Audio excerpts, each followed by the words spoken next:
네, 오늘장 이제 마감이 됐습니다. 라스트 성공 전략 2부의 문을 열겠습니다. 나흘 정도 올랐으면 하루 정도 쉼표를 찍는 것도 나쁘지 않을 것 같습니다. 코스피는 오늘 숨고르기 하는 날이었는데요.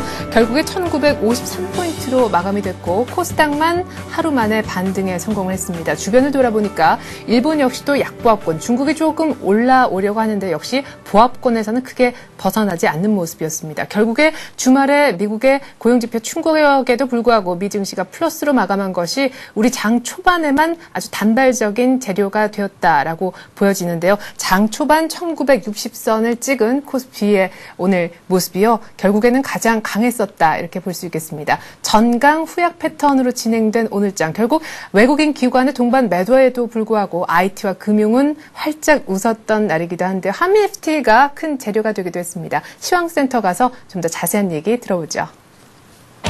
네, 시황센터입니다. 12월 6일 월요일장이 마감했습니다. 한 주를 시작하는 첫 번째 장이었는데요. 하지만 국내 증시는 지난주 연속 상승에 따른 피로감이 역력한 하루였습니다. 그래도 낙폭을 많이 줄여가면서 마감했는데요. 코스피부터 살펴보겠습니다.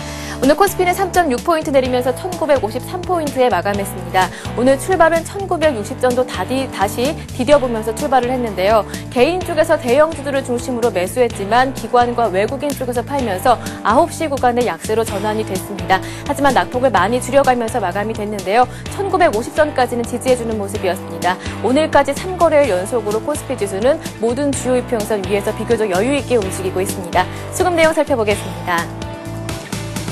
오늘 개인 쪽에서 매수세가 강하게 들어왔는데요. 2천억 원 정도 사주는 모습이었습니다. 반면에 기관과 외국인 쪽에서는 파는 모습이었는데요. 기관 쪽에서는 1,900억 원 정도, 외국인 쪽에서 200억 원 정도 소폭의 매도 물량이 나왔습니다. 이어서 코스닥 살펴보겠습니다. 코스닥은 오늘 반등에 성공하는 모습이었습니다.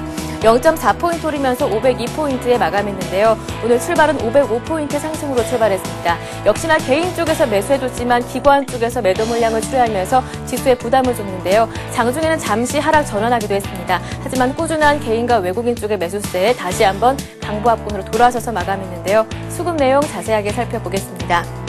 네, 개인 쪽에서 240억 원 정도 매수세가 들어왔습니다. 외국인 쪽에서는 20억 원 정도, 30억 원 정도의 소폭의 매수 물량이 들어왔고요. 역시나 코스피와 마찬가지로 기관이 부담을 주는 모습이었는데요. 기관 쪽에서 200억 원 정도 파는 모습이었습니다.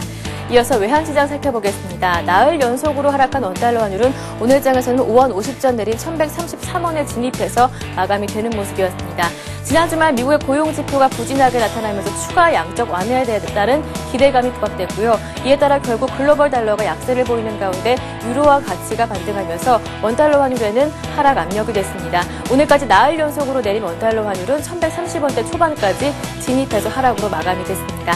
네, 이어서 유가증권 시장 시총 상위 종목들의 움직임도 살펴보겠습니다. 대부분의 종목들이 상승을 하다 다시 약세로 전환돼서 마감이 됐는데요.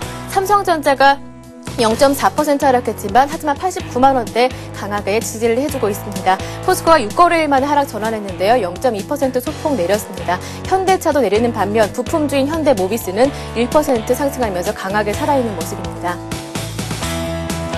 네, 신한지주와 KB금융이 강세를 보였습니다. 특히 신한지주는 신상훈 사장의 사임으로 CEO 리스크가 감소되면서 5% 급등했고요. KB금융도 기관의 매수세 2% 상승했습니다.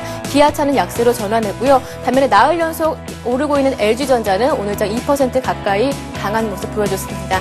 네, 이어서 코스닥 살펴보겠습니다. 셀트리온이 보합이었지만 아직까지는 33,000원대 지지를 해주는 강한 모습 확인할 수가 있었고요. 서울반도체가 보합에 마감이 됐습니다. 동서가 1% 상승했는 반면 CJ홈쇼핑이 2.8% 하락했습니다. 네, 메가스터디가 외국계 창구 통해서 매수세가 들어오면서 3% 가까이 급등했습니다. 네오위즈게임즈도 2%로 올랐고요. SFA는 오늘 기관 매수에 2% 상승하는 모습이었습니다. 네, 이어서 특징 테마도 살펴보겠습니다. 지난 주말 한미 FTA 추가 협상이 타결되면서 관련된 수혜 업종들이 올랐는데요. 가장 먼저 자동차 부품도 살펴보겠습니다. 4년 뒤에 관세가 철폐되는 완성차보다는 바로 없어지는 자동차 부품주들이 관심을 받는 모습이었는데요. 네, 현대모비스가 1.5% 올랐습니다. 화신이 9%대로 급등했고요. 나머지 종목들도 2%대에서 6%대로 강한 모습 보여주면서 자동차 부품주들이 상승 탄력을 받는 모습이었습니다. 네, 뿐만 아니라 전기차주들도 상승 탄력을 이어받았습니다. 한미 FTA 타결에 대한 기대감뿐만이 아니라 정부에서 2015년까지 그린카 산업 육성에 3조 1천억 원을 투입한다는 소식 또한 호재가 됐는데요. 삼성 SDI가 2차 전지 산업의 성장성이 부각되면서 2.6% 올랐습니다. LS 산전이 3%대로 올랐고요. 나머지 종목들도 강부합에서 5%대로 오르면서 전기차주가 강한 모습을 보여줬습니다. 네, 마지막으로 의약품 관련주들도 살펴보겠습니다. 복제의약품의 시판을 규제하는 제도가 3년 연장된다는 소식에 역시나 호재로 작용이 됐습니다. 녹십자가 1.5% 올랐고요. 나머지 종목들 1%대에서 4%대로 오르면서 의약품 관련주들이 강한 모습을 보여줬습니다. 네, 또 한 가지 IT주도 살펴보겠습니다. 기관의 매수 세계 상승세를 지속했는데요. 삼성전자는 잠시 쉬어가는 모습이지만 아직까지는 89만 원대 지켜주고 있고요. LG전자 나흘 연속으로 오르면서 1.8% 올랐습니다. LG디스플레이도 3%대로 오르면서 IT주가 강한 모습을 보여줬습니다. 네, 뿐만 아니라 기관 쪽에서 이끌어준 종목들은 은행주들이었습니다. 개인과 기관의 매수세가 들어오면서 상승했는데요. 특히나 신한지주는 CEO 리스크가 감소되면서 5% 상승했습니다. 신한지주부터 하나금융지주, 기업은행까지는 외국계 참고 통한 매수세가 강하게 들어왔고요. 부산은행도 4%대로 오르면서 은행주가 강한 모습을 보여줬습니다. 네, 하지만 조선주들은 급락하는 모습이었습니다. 기관 쪽의 매물이 강하게 나왔는데요. 국제회계 기준이 도입됨에 따라 부채 비율이 증가하고 자본 잠식이 발생할 것이라는 우려감이 반영이 됐습니다. 뿐만 아니라 하반기에 잠시 수주가 줄어들 것이라는 우려감 또한 악재가 됐는데요. 현대중공업이 4%대로 급락했습니다. 한진중공업 마찬가지고요. STH 조선해양이 7%대로 하락하면서 조선주가 강한 약세를 보여줬습니다. 네, 이렇게 오늘자 흐름 살펴봤습니다. 지금까지 마감 시황이었습니다. 네, 김무람 아나운서 수고 많았습니다. 이제는 전문가가 오늘 잠깐 쉬었던 코스피를 어떤 눈으로 봤는지 들어보고요. 내일장 미리 준비해보는 시간 갖겠습니다. 하나대투증권의 이종성 선임연구원 연결 시도합니다. 안녕하십니까? 예, 안녕하십니까? 예, 오늘 코스피, 코스닥 조금 다른 방향성으로 끝나긴 했지만 지수는 좀 조용했던 것 같습니다. 이렇다 할 모멘텀이 없는 가운데 1960선 위로 올라가기에는 확실히 버겁다 하는 생각도 들었는데 어떻게 보셨습니까? 예, 지난주에 연중 고점 돌파 이후에 금일에는 숨고르기 장세가 진행되었습니다. 장중에는 외국인과 기관의 동반 매도세로 10포인트 이상 하락하기도 하였으나 뒷심을 발휘하면서 낙폭을 줄인 채 마감하였습니다.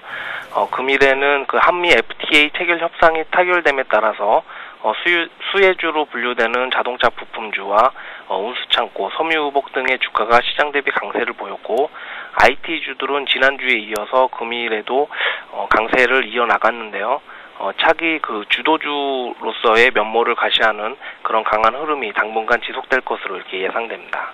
예. 자, 그런데 오늘 왜 외국인과 기관이 동반을 사지 않았을까? 특별히 기관은 순매도가 정확하게 좀 잡히는 그런 모습인데 왜일까라고 생각을 해보면요. 역시 이번 주 후반에 있을 변동성에 몸을 사리고 있다. 이런 분석도 있었습니다. 이번 주 후반에. 이번 주 전체적으로 미국 쪽 지표는 한산하다고 하는데 어떤 변수가 있는지요? 예, 우선은 국내외 경제 지표를 좀 말씀드리면 주간 전체적으로는 한산한 편입니다. 목요일 날에는 우리나라 금통위가 기준금리 결정을 할 것으로 이렇게 예정인 가운데 중국의 통화 긴축 우려는 차츰 높아질 개연성도 있어서 중국 금리 인상 가능성이 시장에 좀 부담으로 작용할 수 있을 것으로 이렇게 내다보입니다.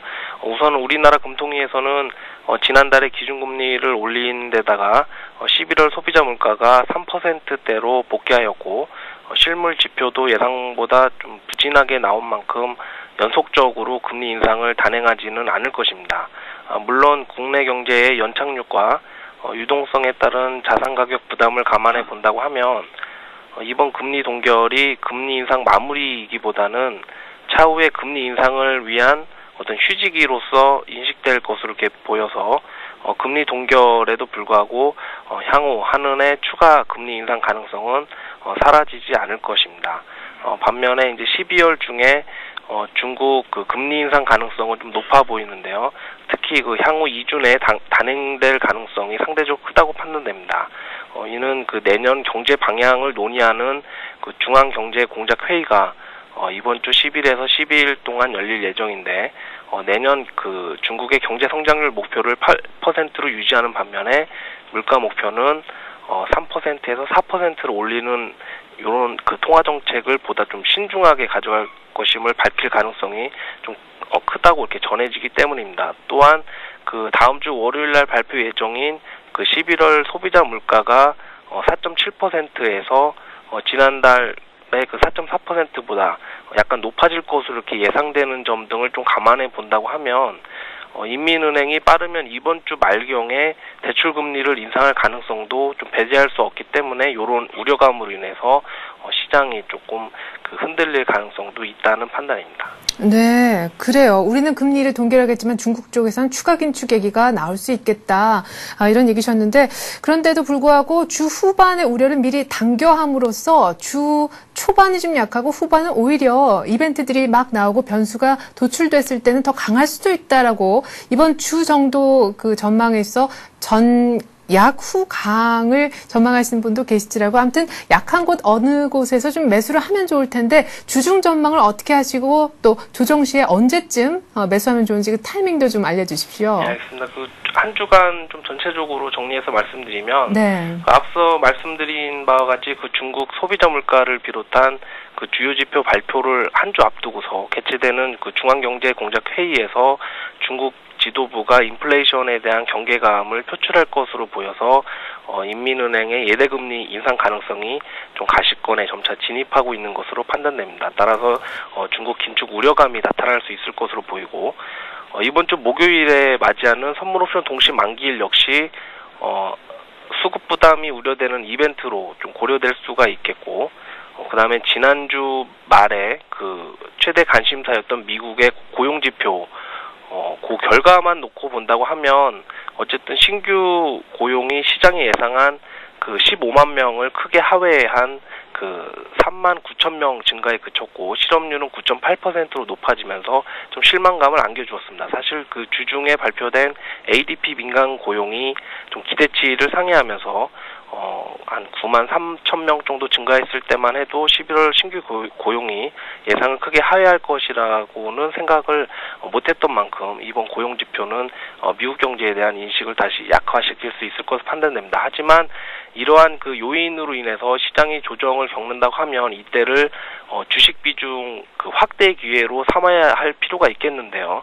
우선은 그 중국 긴축 우려감은 펀더멘탈과 인플레이션을 감안했을 때 지극히 정상적인 대응으로 바라볼 필요가 있겠습니다. 산업 생산을 비롯해서 중국 경제 지표가 두 자릿대 증가세를 이어가고 있는 그런 가운데에서 인플레이션 압력에 노출되고 있다고 하면 경제 안정을 위한 금리 인상을 너무나 당연하고 바람직한 그런 대응으로 바라봐야 될 것이고 시장에서 심각한 악재로 인식하지 않는 것이 정상적일 것입니다.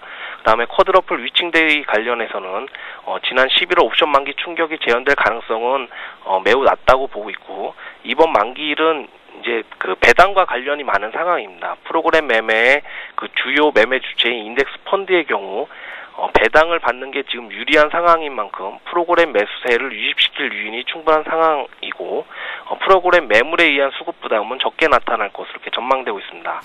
따라서 조정은 매수 기회로 삼고 관심 업종으로는 IT와 금융 섹터를 권고드립니다. IT는 계속적으로 관심 업종으로 추천드리는 상황인데 그 이유는 뭐 IT 업황의 바닥은 내년 1분기 정도로 추정되는 상황에서 이번 4분기 소비 수준에 따라서 1분기의 그 바닥의 깊이가 결정될 것으로 이렇게 추정되기 때문입니다. 하지만 그 재고 조정이 완료된 중국은 춘절 소비에 대한 재고 축적을 진행할 것으로 추정되며 이에 따라서 12월부터는 그 LCD TV 패널 가격의 상승 전환, 그 다음에 내년 1월 전후로 해서 D램 가격의 상승 전환이 나타날 것으로 판단됨에 따라서 LCD 및 반도체 업종에 대한 어떤 비중 확대가 좀 바람직한 그런 시점이라고 판단이 되고 금융종에는 이제 증권 업종을 좀 추천드리는데 경기 선행지수 사이클의 어떤 상승 전환 시기에 증권주 반등이 항상 컸던 부분이 재현될 전망이고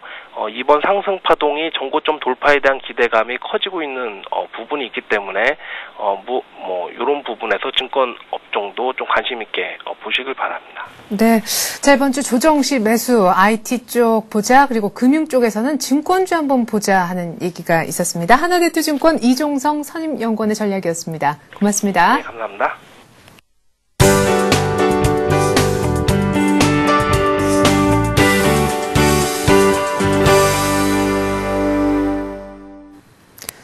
이 시각 주요 뉴스입니다. 합동참모본부는 오늘부터 12일까지 서해 대청도 등 29곳의 해상에서 사격 훈련을 진행합니다. 서해는 서북 도서 지역인 대청도 남서방을 비롯한 안마도 남서방, 대천항 근해, 미여도 근해, 직도 근해 등 16곳입니다. 해군은 대청도 남서방에선 남서쪽으로 사격 훈련을 진행할 예정입니다. 한편 국방선진화추진위원회는 오늘 북한의 연평도 도발에 따른 군 전력 강화를 위해 육군 복무기간의 24개월 환원을 이 대통령에게 건의했습니다. 이와 함께 군복무 가산점제를 도입하고 신속 대응군으로 해병대를 활용하는 방안을 보고했습니다. 신상훈 신한금융지주 사장이 오늘 사의를 표명해 신한금융의 내분 사태가 봉합 수순을 밟고 있습니다. 신상훈 신한금융지주 사장은 오늘 오전 열린 이사회에서 물러날 뜻을 보였습니다. 신 사장은 신한금융의 경영 안정을 위해 이백순 신한은행장의 동반 사퇴는 요구하지 않은 것으로 알려졌습니다. 이에 따라 신한은행은 신 사장에 대한 고소를 취하하기로 했습니다. 랑찬 전 신한금융 회장에 이어 신 사장이 사퇴하면서 신한 내분 사태는 조만간 일단락될 전망입니다. 하지만 검찰의 수사 결과와 금감원 종합검사 결과에 따라 이백순 행장 등 신한금융 경영진의 거취는 유동적입니다. 현대건설 채권단이 오늘 현대그룹에 대출 계약서를 제출하라고 요구했습니다. 현대건설 주주협의회는 오늘 현대그룹이 제출한 프랑스 나티시스 은행의 대출 확인서가 의혹을 해소하기엔 불충분하다며 14일까지 대출 계약서를 제출하라고 밝혔습니다. 채권단은 현대그룹이 제출한 대출 확인서만으로는 자본금이 33억 원에 불과한 현대상선 프랑스 법인이 무담보 무보증으로 은행에서 어떻게 1조 2천억 원을 빌렸는지 알 수 없다고 설명했습니다. 현대그룹은 대출 계약서 제출 요구는 당초 범위를 벗어난 것으로 보고 반발하고 있습니다. 현대그룹이 대출 계약서 제출을 끝내 거부하면 채권단은 현대그룹의 우선 협상자 지위를 박탈하는 문제도 검토할 계획입니다. 2015년까지 그린카 120만 대를 생산해 세계 4대 강국으로 도약하는 방안이 오늘 제10차 녹색성장위원회 보고대회에서 발표됐습니다. 정부는 우선 2011년까지 경량급 크로스오버 전기차를 개발하고 2014년까지는 중형 전기차 개발을 완료한다는 방침입니다. 이를 통해 자동차 업계가 내년부터 2015년까지 3조 원 이상을 그린카 산업에 투자할 것으로 내다봤습니다. 정부는 특히 조기 시장 창출을 위해 전기차 세제 지원 및 보조금 혜택을 2012년부터 1년 앞당겨 시행하기로 했습니다. 아울러 그린카 운전자에게 공영주차장 요금 및 혼합 통행료를 면제하고 공공기관의 그린카 의무 구매 비율을 2013년까지 50%로 높인다는 계획입니다. 네, 이번 주에는 숨고르기가 좀 이어질 것 같습니다. 그런 전문가들의 전망이 많았는데요. 그렇게 지수가 조정을 받을 때마다 한번 사보는 기회로 삼아라 하는 주문들도 역시 많았었죠. IT 금융 얘기가 굉장히 많이 나왔는데요. IT가 끈질기게 강세를 띠고 있어서 언제쯤 살 기회를 줄지 그것 한번 잘 지켜보셨으면 좋겠습니다. 여러분들의 성공 투자를 기원합니다. 저는 내일 마감 1시간 전 라스트 성공 전략으로 다시 인사드리겠습니다. 고맙습니다.